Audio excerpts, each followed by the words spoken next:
Bonjour à tous. Aujourd'hui, nous allons parler du développement durable.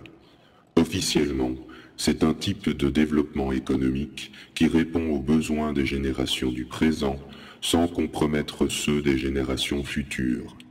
Créé par l'ONU, le concept semblait prometteur. Il voulait réduire les inégalités tout en résolvant nos problèmes écologiques. Et pourtant, 30 ans après, la situation n'a jamais été si préoccupante. En 2010, l'Overshoot Day a été atteint en août. En 2000, cette limite était en novembre. La demande de matières premières s'accentue tous les jours, alors que nos réserves de métaux dépassent difficilement les 50 ans.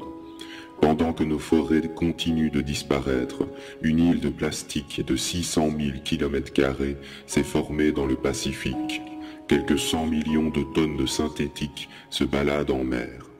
Nous observons des déséquilibres de plus en plus importants des écosystèmes, avec son lot de désertification, d'extinction et d'intoxication.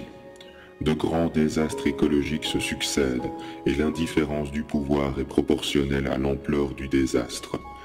Le New York Times estimait à 8 milliards de litres de pétrole déversés en mer rien qu'en 2010.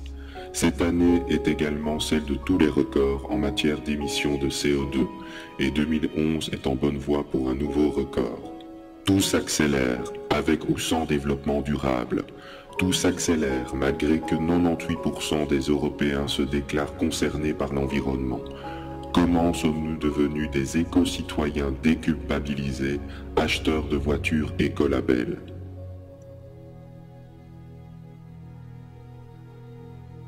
Pour comprendre pourquoi le développement durable est en échec, il faut revenir en 1972, quand le Club de Rome, un groupe de puissants, réalise une étude qui démontrera que la croissance n'est pas infinie et que nous allons droit vers un effondrement planétaire si nous n'adoptons pas une nouvelle économie. Il était selon eux vital de créer un système basé sur une croissance en équilibre, car toutes les technologies vertes du monde ne pourraient pas venir à bout de nos contraintes. Économistes, politiciens et même écologistes vont rejeter en bloc cette hypothèse et choisir le développement durable. Deux solutions complémentaires s'offraient à l'humanité, celle d'améliorer la technologie et celle de modérer notre consommation.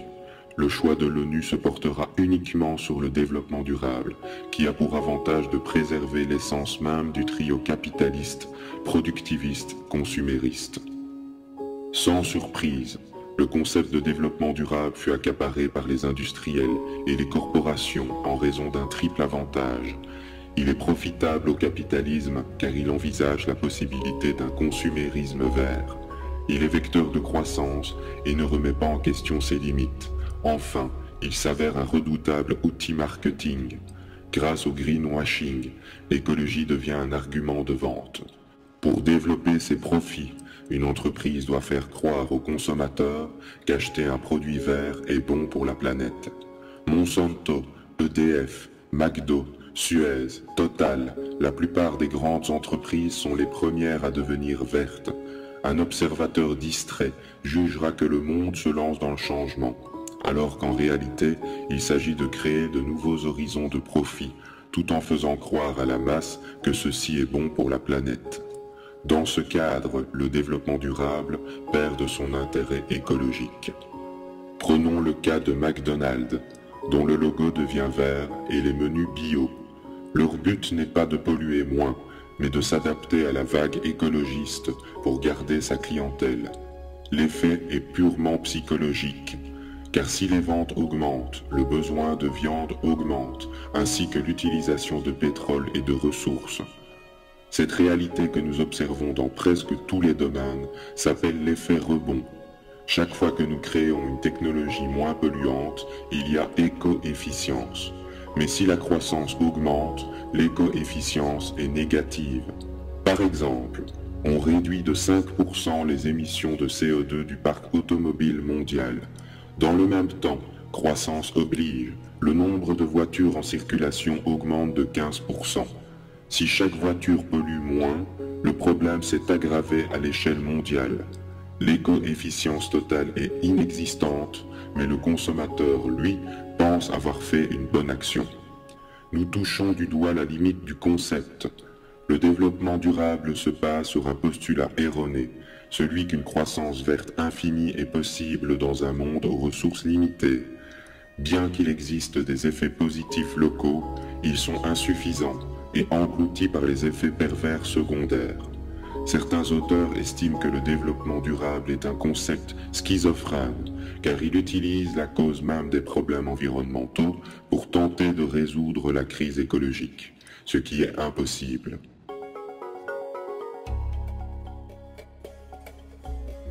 La seconde faille du développement durable, c'est de croire que les acteurs économiques vont naturellement s'orienter vers l'écologie.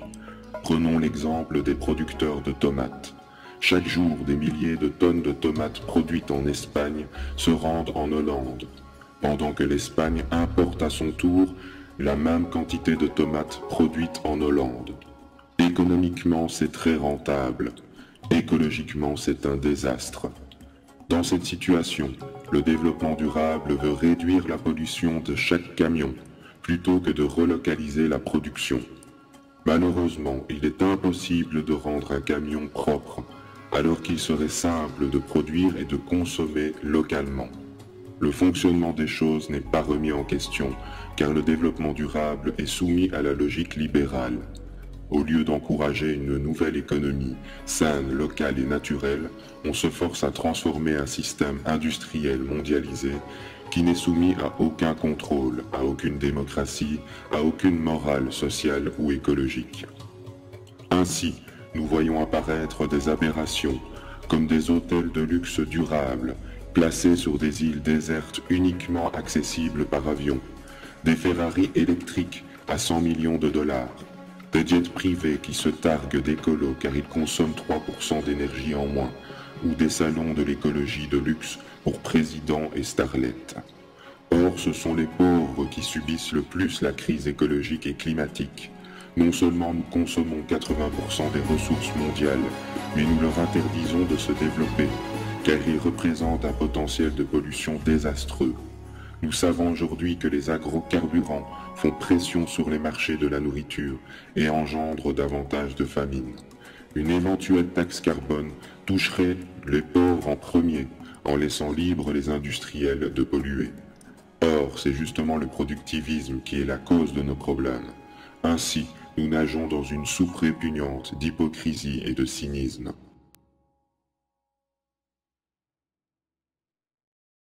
Prenons le cas d'éco-emballage, ce petit logo rassurant se trouvant sur nos produits. Celui-ci ne signifie pas que l'emballage est recyclable, il signifie que le producteur a payé une taxe pour avoir le droit de produire ce type d'emballage, qui n'est pas forcément recyclable. Cette taxe n'est pas versée à l'État, mais à Éco-Emballage, une société privée de tri des déchets créée par des industriels. Des compagnies comme Nestlé, Unilever, Danone et Total en sont les principaux actionnaires. Avez-vous remarqué une simplification de nos emballages? Que du contraire, ils se complexifient. Pourquoi? Car ce sont les industriels eux-mêmes, producteurs de pollution, qui gèrent le recyclage. Leur logo, à l'allure écologique, apparaît comme un moyen de légitimer l'utilisation massive et perpétuelle d'emballages. Vous pensiez qu'on était au paroxysme de la perversité? Si l'industrie pollue bel et bien en fabriquant des tonnes de déchets, ceux-ci utilisent leurs propres déchets pour créer une matière première gratuite. Et devinez quoi? 60% du coût de ce pseudo-recyclage est à la charge de la collectivité. Ainsi, les industriels n'ont pas intérêt à réduire l'émission globale de déchets. Ils en deviennent dépendants. Mais admettons cet état de fait. Après tout, recycler n'est pas une mauvaise chose. Pourtant, en 2011, 80% du plastique produit par ces mêmes industriels était non recyclable. Ils sont conçus pour ne pas l'être. En fait, seules les bouteilles de lait et d'eau sont vraiment recyclées, et la plupart ne sont que downcyclées, c'est-à-dire le plus souvent envoyées à l'étranger pour une utilisation alternative. La logique de croissance est omniprésente, et les industriels ont une liberté totale. Un autre exemple met en lumière les limites du développement durable. Prenons les téléviseurs à écran LED qui consomment en moyenne 50% de moins, ce qui est une avancée remarquable. Cependant, la consommation d'électricité est une infime partie de la pollution engendrée par un téléviseur. Il faut prendre en compte la pollution en usine, la livraison, le traitement des déchets et l'obsolescence programmée. Nous construisons nos téléviseurs à l'étranger pour une double raison. La main-d'œuvre y est malléable et il n'y a pas de standard écologique. Nous délocalisons ainsi la pollution loin de nos yeux.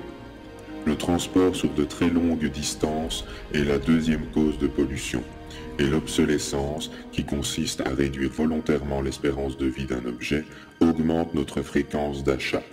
De plus, ces téléviseurs sont conçus pour ne pas être réparables dans la plupart des cas. Il n'y a que la partie visible du consommateur qui se pare de label vert. Il en va de même pour nos voitures, nos portables, nos ordinateurs, nos frigos et nos voitures électriques. En conclusion, on constate qu'à tous les niveaux, le développement durable offre des solutions superficielles, peu efficaces, axées sur la consommation et souvent proposées par les forces économiques occidentales, donc soumises à une logique capitaliste. Comme le suggérait Einstein, l'esprit qui est à l'origine d'un problème ne peut pas être celui qui le résoudra. Le développement durable est-il fautif? Il ne l'est pas. Techniquement, le concept a permis d'encourager la création de technologies propres. Le souci, c'est qu'il n'est pas assez efficace à l'échelle globale, car les forces économiques en présence sont trop puissantes et que le principe de croissance est conservé. Si le monde était une locomotive lancée à vive allure vers un mur, le développement durable serait son parachute avec lequel nous tenterions de le ralentir. C'est honorable, mais nous n'y arriverons pas de cette seule manière. Nous n'avons pas le temps. Si le développement durable est dépassé, il faut oser aller plus loin.